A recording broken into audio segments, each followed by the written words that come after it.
В Бизонарии Усть-Ботама открыли новый туристический сезон. Сейчас там находится 37 бизонов, 9 из которых телята, родившиеся в этом году. Напомним, что в 2006 году из Канады в Якутию привезли 30 особей. Затем было еще 2 партии по 30 голов. Сейчас в Якутии всего более 200 бизонов. Они живут на территориях Бизонариев, Усть-Ботама и Тампынай. Сюжет Юрия Осипова.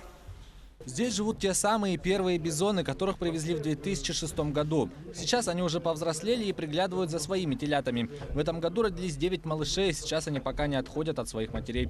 На данный момент здесь в Усть-Ботаме живут 37 бизонов. Это так называемое маточное поголовье. Ее функция – это получение приплода и как страховое, да, получается. Тут, если что-то случится во втором питомнике, тут у нас останутся животные. Бизонарий открыл турсезон с 1 июня. В целом, именно как туристический центр он заработал еще в 2016 году. Тогда за сезон его посещали около 300 человек. Но уже в прошлом году здесь побывали порядка 1000 туристов. А в этом году ожидается еще в 2 раза больше. Ждет нас бизоны, показ бизонов всем стадом на расстоянии почти вытянутой руки. Это вообще редкость, нигде такого нету. И показываем наших изюбров. Также у нас есть изюбры, их можно тоже покормить с рук. Бизоны чувствуют себя здесь вольно, это уже их земля. Сейчас они находятся на смотровой площадке, которая занимает меньше гектара, но на самом деле их территория намного больше. 4 вольера по 10, 20 и 30 гектаров, всего около 122 гектаров.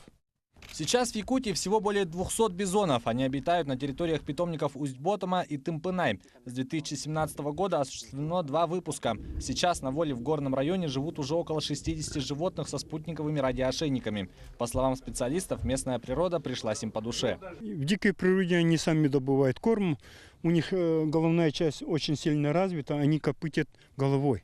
Вот, разгребая метровый снег, добывают зимой корм. Зеленку, скажем, да? А вот если они содержатся, если у них вольерное содержание, мы их подкармливаем, добавляем корм. В 2020 году планируется выпустить бизонов в Сунтарском, Нюрбинском, Момском и ряде других улусов. В Российской Федерации популяция бизона отсутствует. И такой вид животного мира официально не признан. И Республика Саха-Якутия проводит серьезную работу по улучшению биоразнообразия в Российской Федерации путем интродукции лесного бизона. Сейчас идут переговоры с правительством Канады о поставке 4-й партии бизонов. Как и в предыдущие годы, в Якутии хотят завести 30 голов. По словам руководства Бизонария, соглашение удалось достичь, и сейчас вопрос стоит лишь в источниках финансирования. Юрий Осипов, Джилстан Иннокентьев, Хангаласский улус.